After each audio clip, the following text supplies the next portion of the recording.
Hello and welcome back to Frogboy X1 Gaming. I'm Andrew, and today I want to talk a little bit more about my AMD experience, seeing as we're going on 4 months now since I left Nvidia and haven't looked back. So if you guys like this content, don't forget to like and subscribe. And the reason why we're doing this today is because I kind of got into it with some people over there on Twitter today. Some of the Nvidia bros showed up.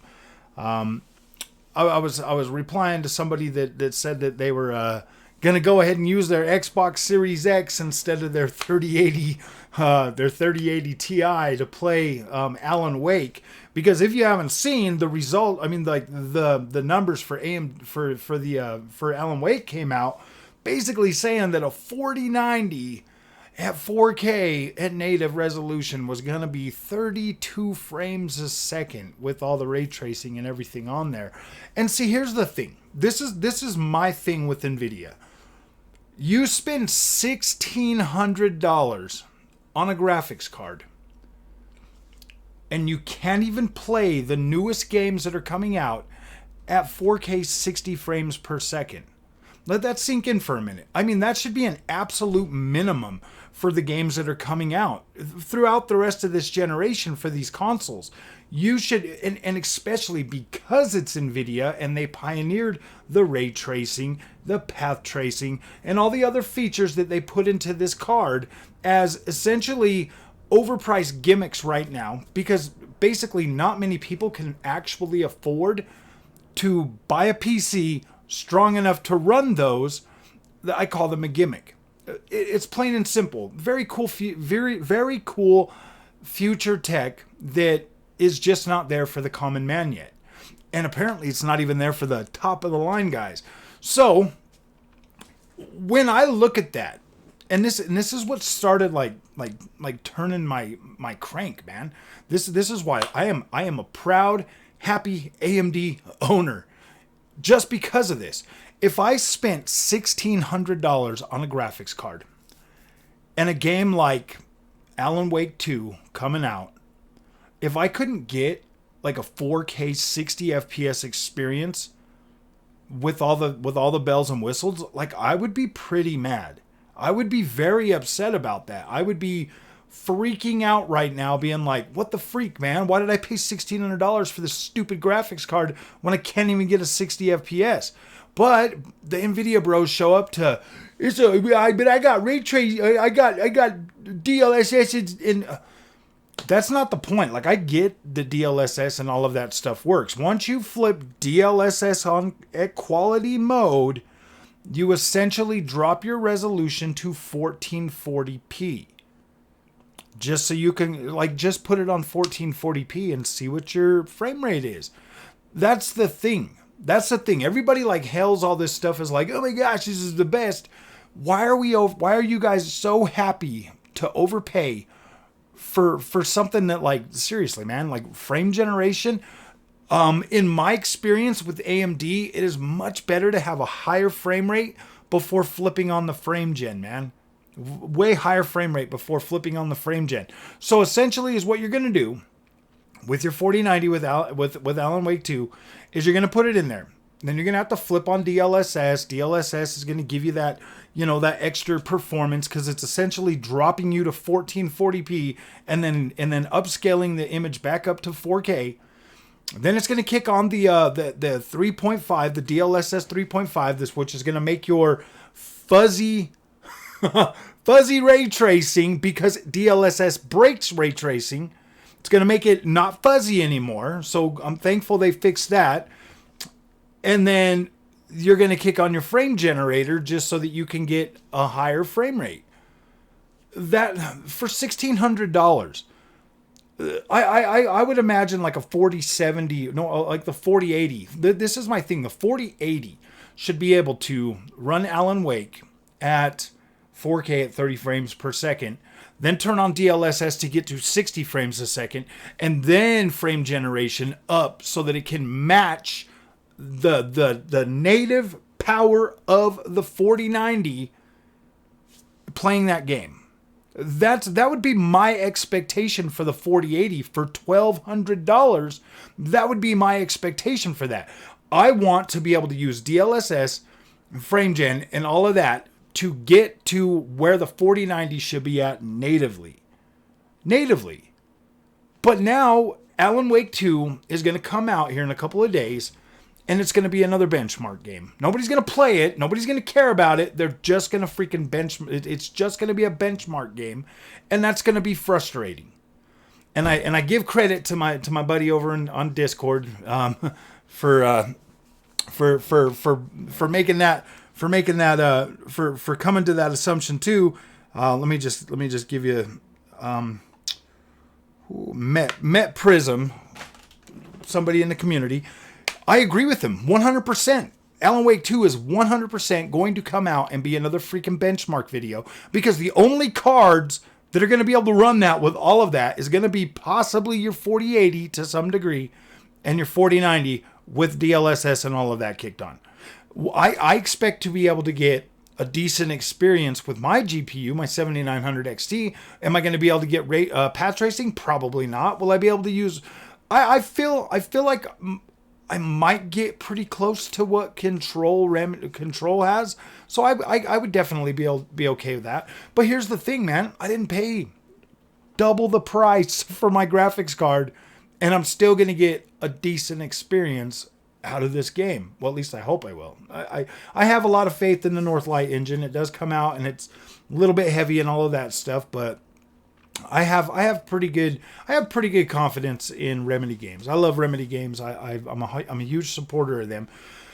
But when I look at this stuff, okay, going on 4 months of being an AMD guy, not only has my experience been smoother, I'm not having to wait for all of this stuff, and I mean, well, I'll even be able to kick on frame gen for that game just by using AMD's fluid motion frames.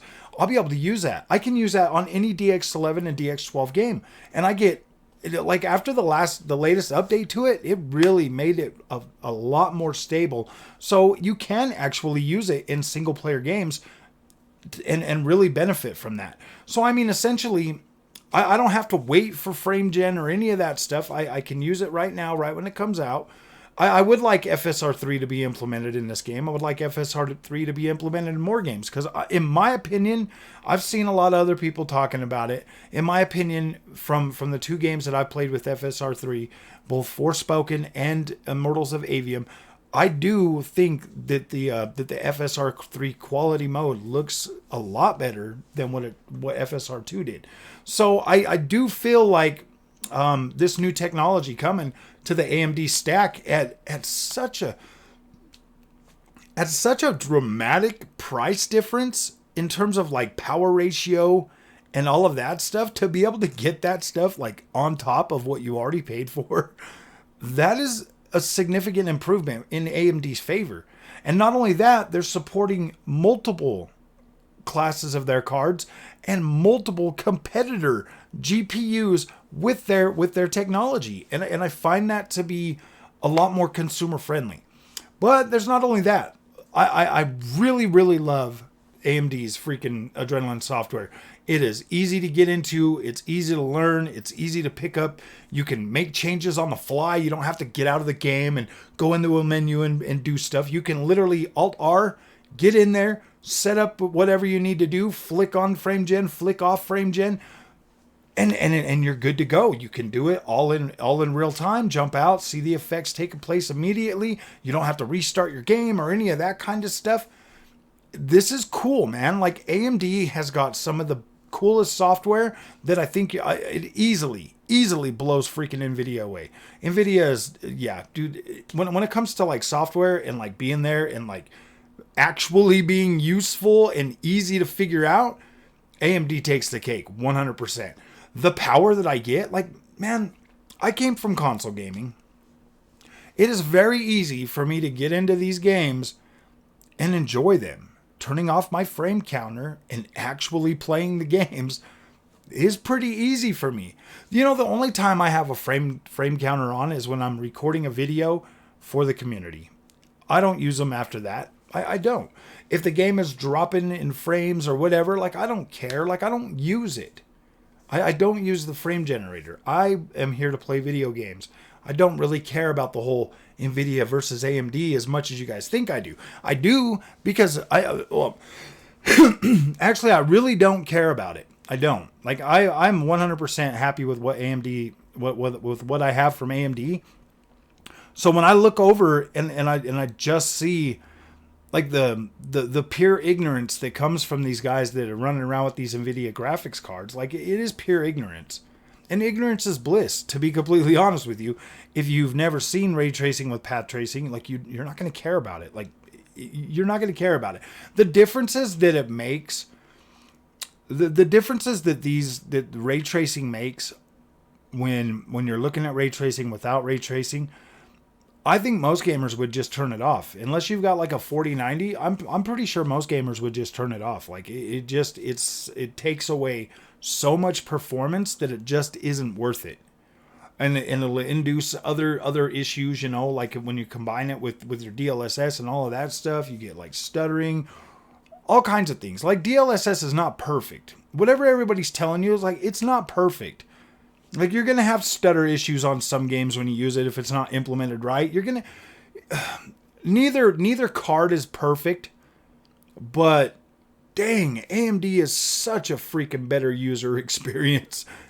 And it's not even funny. Like you're not chasing all of this weird stuff that's literally destroying gaming. I mean, you've got people on Twitter freaking out about the settings of these new games. And Nvidia is pushing this thing so hard that like developers are having to like draw the line. They're having to move it up from like the 10 series to the 20 series and push it beyond. And man, if that's you, if you're stuck in that wave, buy AMD, man. Get a card with a bunch of VRAM with enough power to be able to get you through this, man, because wow, this sucks. This sucks. Any 6000 series GPU, any 7000 series GPU is going to probably be awesome for you.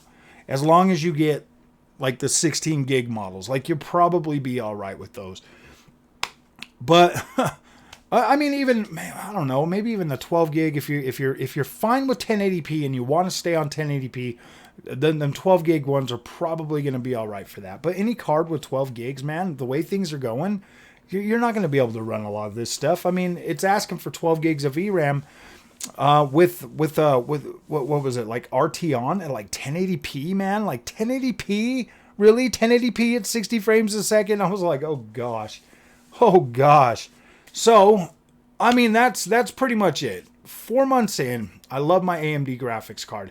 I haven't had any major problems with it. I've been able to successfully play and enjoy everything that I've played on it. I've got Ghost Runner 2 that was going to be coming out here this week. I'm going to be covering that on the on the 7900 XT. I got Call of Duty Modern Warfare 3 that we're going to cover on the 7900 XT. And I got Alan Wake 2 that we're going to cover on that, as well as probably RoboCop.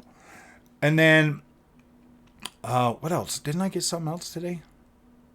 Oh, WRC, the new WRC game. I'll have that covered on the 31st. So I got a busy weekend and the busy next week. So this is going to be interesting, man, to see just how AMD will.